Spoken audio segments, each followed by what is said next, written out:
ja mul ühel tegelikult Leedu sõbrannal ja bändikaaslasel on selline ütlemine, siis tema teeb põhimõtteliselt Leedus sama asja, mis mina teen Eestis, et ta siis käib ja laulab inimestega, aga Leedus on Sudatined, siuksed väga lahedad rahvalaulud. Ja siis lihtsalt mulle meeldib nagu kasutada seda tema mõtteparadeedi, mida tema ütleb laule, et kui te ei laula kaasa, et siis see on nagu, mis see kõik teeb, et kui te ei laula kaasa, siis te nagu vaataksite seda kooki, seda imelist kooki, mis see on. Aga et kui te laulate kaasa, siis te maitsite seda kooki, et siis te saate seda tunni kätte, et kuidas see on. Ja võib-olla selle viimase lõiga seda sellist kiige tunnet ja sellist mõnusat ja hea. Just. Aga hästi.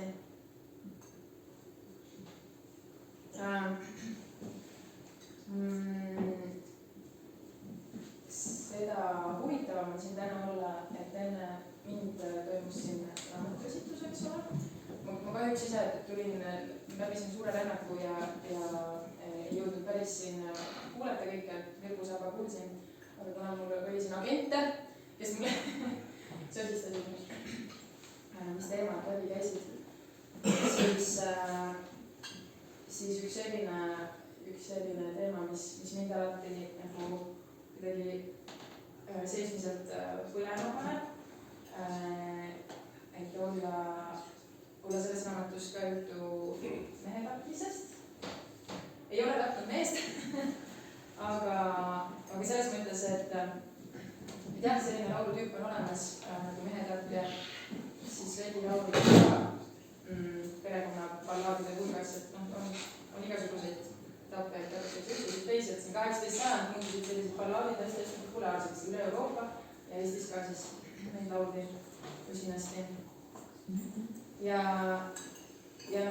nende mehetapja laulude puhul on huvitav, et nagu nii, et seda tõde ei olegi kuskilt võimalik leida, et kust selline laul nagu alguse sai, kas kuskil oli üks naine või kes oli päriselt tapnud mehe, ei tea, aga samas hästi palju regilaulude puhul on see, et nad nagu väljendavad mingit tunnet, et laulik nagu väljendas sellega mingit oma tunnet, et see ei tähenda, et kui ta seda laulis, et ta oli seda ise teinud või et tal ei pruukinud olla sellega nagu mingit otsest kokkupuudet, aga see lihtsalt sellise nagu loona või jutustusena lihtsalt ja väljendusena. Ja samas nendes lauludes ei ole tegelikult kunagi kirjeldatud, et miks naine seda tegi. Ja see on nii põnev, et see, mis annab ka nagu omakorda mõtleainet, et kas tegemist oli millegi nagu mitte nagu iseenesest mõistetav, mitte et mehetappu oleks olnud iseenesest mõistetav, aga et see, et mingi nagu käitumiskoodeksi rikkumine võib-olla see nagu nii iseenesest mõistetav tol ajal, et kui see mees oli teinud mingi vale sammu, et siis sellele järgnes selle naise see samm, et see oli võib-olla nii iseenesest mõistetav, et seda ei pidanudki nagu seletama, on selline versioon, mis mulle endale nagu kuidagi tundub selline loogiline pidi. Aga hästi, ja kusjuures selle lauluga me liigume tegelikult Järvamaalt ära, lähme Karksisse, sest me Järvamaalt kõike päris ei jõudnud läbi kaamida kõiki tihekondi, aga mine tea, võib-olla on mõni rakka siin. Igal juhul seda on olnud Peeter Jens Karksi tihekonnast. Me oleme kolmeksisel saarel, me oleme kolmeksisel saarel, kahteksijänaga,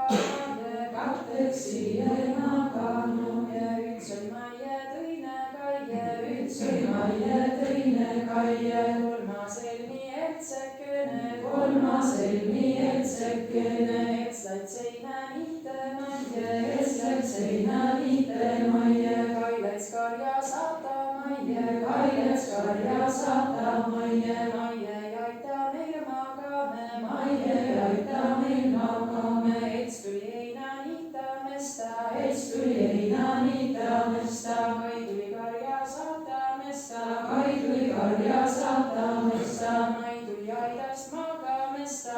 tuli aidast magamesta, võlda lehena punane,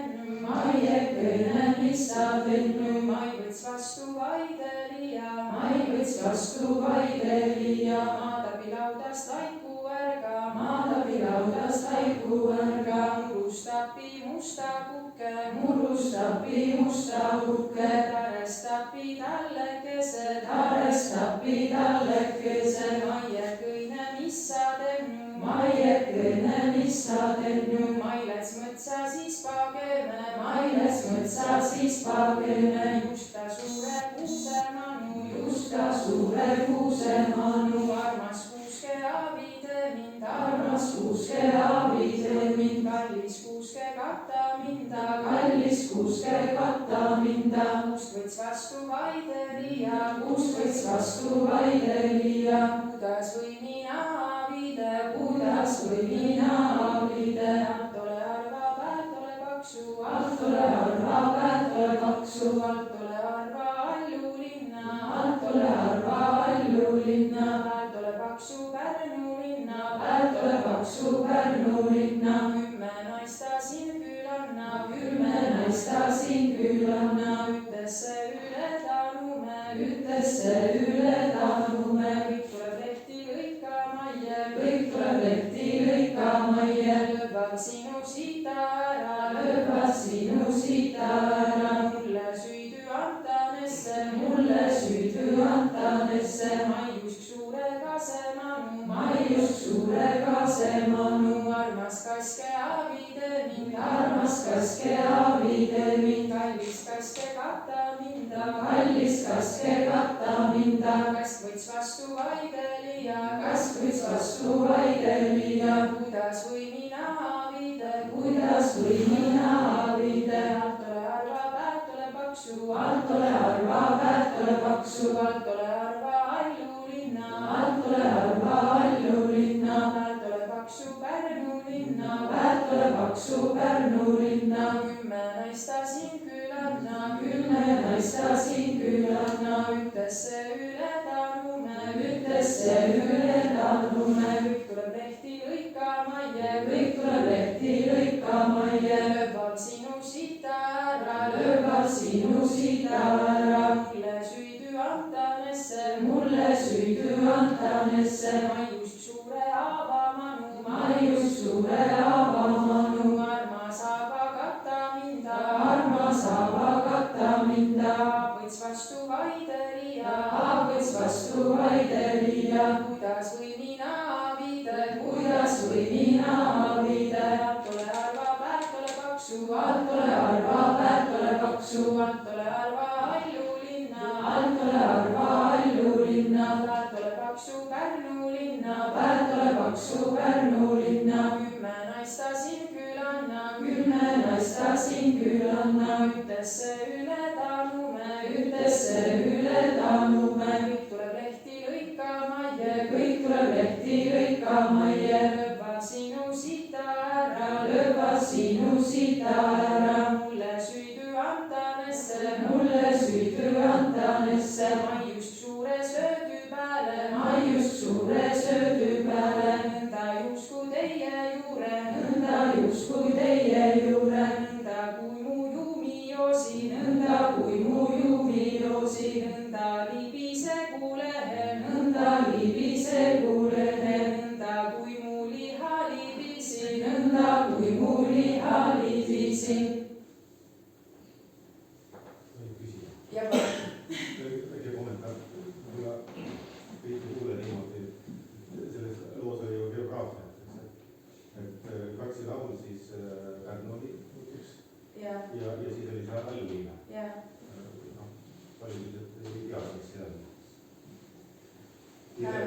Ausalt öeldes ei tea ja ma arvan, et tegelikult kuna üks osa regilaulu poeetikast, väga suur osa on parallelism, siis Arva, Allu linna käib kokku, et mitte parallelism, vaid siis allküün, et sõnad algavad sama sõnaga, et mitte lõpud ei riimu, vaid algused sõnad algavad. Päev tuleb paksu Pärnu linna. Allu linna on täiesti eestikeelne kohanimi. Seda meil kutsuti seda linnaks, siis läpses on Alusmäe. Lahti kõne, aga aitäh. siis ma jäin küll kõrva, et seal üks neist naistest oli mingi Helsikene. Helsikene. Helsikene, ma tundsin vahel, mõtlesin, et äkki kõllas saksa keele Hets läbi. Helsikene. Jah, just tüüpiline asja nimi ole. Aga siis pikkadele lauludele vahele mulle meeldib natukene liikuda. Enne kui see liikuma hakkab, ma küsin sellest ühe asja. Selles loos oli hästi tüüpiline element. Ma ei võta sind aidata, sellepärast, et siis jääb mina süüdi. Kui palju sa seda oled mujal ka kohal? Ma tean küll näiteks keegi laulab päris palju, ma vähema laulis. Aga palju mujal veel Lääne-Eestis, Põhja-Eestis, palju veel seda, ma ei aita sind sellepärast, et siis jääb süü minu kanda. No seda puude juurest, ühe ja teise ja kolmanda puu juurest abi küsimist on palju. Ja tegelikult on selliseid laule, kus lõpuks ta ikkagi ühe puurest leiab abi. Et on selliseid ka, et siin lihtsalt jääb ükski puu õudele nõus aitama ja ta lõpuks siis needis seal puude söödib ära kõik need puude juured ja kõik need puud kogu täiega. No nii, et needis neid samamoodi nagu tema endaga oli käib, et see loo lõpp tegelikult annab teile mingit indikatsiooni, mis temaga siis võis olla juhtunud. Et kuna ta needis neid just, et nende juured jookseks samamoodi nii nagu tema jume jooksis ja nende lehed libisegu, ehk siis karksi keeles nagu värisegu samamoodi nagu tema liha oli värisenud. Et jah, on õnneks selliseid laule ka, kus ikkagi mõni puu, et lõpuks tuleb see puu, kes tuleb appi, aga see on ka see süžee ehitamise poolest selline, et see draama element ikkagi seal oleks. Ja üldsegi tegelikult ma arvan, et see laieneb sellele kogu see selline võõra, nagu oma ja võõra vastandamine üleüldsegi talupoja ühiskonnas, et sul ikkagi, sul oli see oma kodusfäär ja sa pidid seda hästi hoidma ja kõik, mis jäi sellest väljapoole, see oli ohtlik, kõik see võõras oli ohtlik. Et siin on vaja kindlasti ka seda. Me tuleme paraku sellest. Üks väike kommentaar veel, et kõlas see sama sõna jume, laulus, et üks seletus on, et sõna jumal tuleb samast üles. Jah, see jumin on see jumal. Jumin, jah, ta on see ukrikeelne, see sama, mis on jume. Või siis jumida poolsaar on selline jumaliku koht, jah. See on juba rakendus. Aga ei tea midagi, selles mõttes, et kohanimed on tegelikult väga-väga vana ja püsinud muutumatuna, et nad on tegelikult keeles üks vanimaid osasid, sest et ega kohanimed näidelt ei muutu. Et just läbi kohanimed on tegelikult nime avastada reliti vana nevernevad. Regilaulus ei saa, regilaulu metaforis ei saa sõna Jumal olla, neil olid teised nimetused. Sa ei saa tulla nimestusest Jumal, sest Jumal on hilisem. Aga tead, kui hilisem, millest? Hilisem sellest perioodist, kus regilaulud pärinevad, see on sisse toodud ja meile sakslaste poolt ja igal poolt mujalt rahvastanud. Ja vastupidi, just see on vana sooveli sõna, see nimi. Jumi küll, aga see on rõõsk jumi. Rõõsk jumi noore naise kohta. See ei tule sõnast Jumal kui mitte-esemelisest kontseptsioonist. See ei tule sellest mitte-esemelisest kontseptsioonist. See seleb sise praegu veel sõna. See juba tuli teid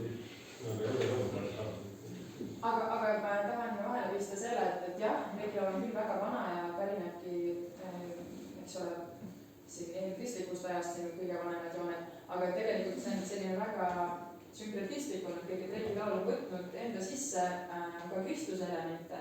Et see on kõik üks suur sümbioos, nagu me just seal maailma loomise laulus ka laulsime, et taevalaadikene teab, et kuidas maailm on kõik loodud seal. Et selles mõttes, et folkloor on kasutanud ka kristlikke elemente ja nii nagu ka kristlik kirik on omakorda kasutanud siis folkloori elemente, et nagu jaanipäev, jõulud on tegelikult olnud varasemalt suured rahvakalendripühad. Ja mulle tundub, et see küsimus on pigem see, et kas enne ristludustamist oli ka ikkagi elemente nagu Jumalale viitamist. See on võtnud sisse, see sest need Kristus meile on tulnud maadest, kus Jumal on olnud kord või härra, eks ju. mingi taat, ma arvan, meil ikka oli. Jumal on hoopis teistsugune sõna. sellist ainuisikulist Jumala kuju ma ei julge uskuda, et on olnud, et kindlasti oli ainult mistrid, kindlasti taluga ühiskond, et eks kõik sind ümbritsev, kogu loodus on hingestatud, kõigil on hing. Et ma arvan, kõige sügavam usk oligi see, et seal puudus nagu üks selline kindel nagu kuju, et oli lihtsalt sa pidid austama kõike, mis oli su ümber, selleks, et sa oleksid sellega heas koostöös, selleks, et sa saaksid üleüldsegi elada ja elu jätkata. Sest kui sa sellele vastu töötad, seda ei austa, siis lihtsalt ei ole sul sööki laual ja lapsed pole kaetud ja nii edasi. Et noh, jah. Et loomulikult siin on nagu nüansseeritumalt, et oli igasuguseid tegelasi, vaimuolendeid metsas, vetes, kus iganes, aga jah, kõige hingestatuse täna. Jaa, aga ma ei tea, nii siuksel mõtlikul ajal on võib-olla laulmegi edasi, liikuma. Muidugi on ka selline, siis tegelikult ma väga tahan ära laulda kohe, sest Liileniga lihtsalt, ma arvan, et tol ajal seal Põhjakas me ikkagi kuulasime seda kollaaži koos ka ju, või noh, et sinu kõrgometi jõudis ju ka, et see lihtsalt, see läheb tagasi sinna aega, kui mina regilauludega üldsegi kokku puutusin ja see juhtuski Põhjakas. Ja siis ansambel Kollaaž, kes siis 70-ndatel tegi sellist toredat rahvamuusika ja džässi sümbioosi, et nende repertuaarist siis Suure Tamme laul. Mina seda esimest korda kuulsin, ma mõtlesin, et mis see veel on. Ja siis tuleb välja, et tegemist on Järvajani lauluga.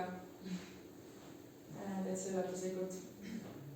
Nii et võib-olla siis võtame selle, et kaaludes loomislaulus oli ka üks ole see, et seda merd mindi pühkima. Et sealt merest nagu saadi mingid pühmed, millest siis kasvas tegelikult see lind, kes siis munes need munad, eks ole, millest sündis maa. Aga et selles laulus hoopis nendest merepühmetest sünnib tamm.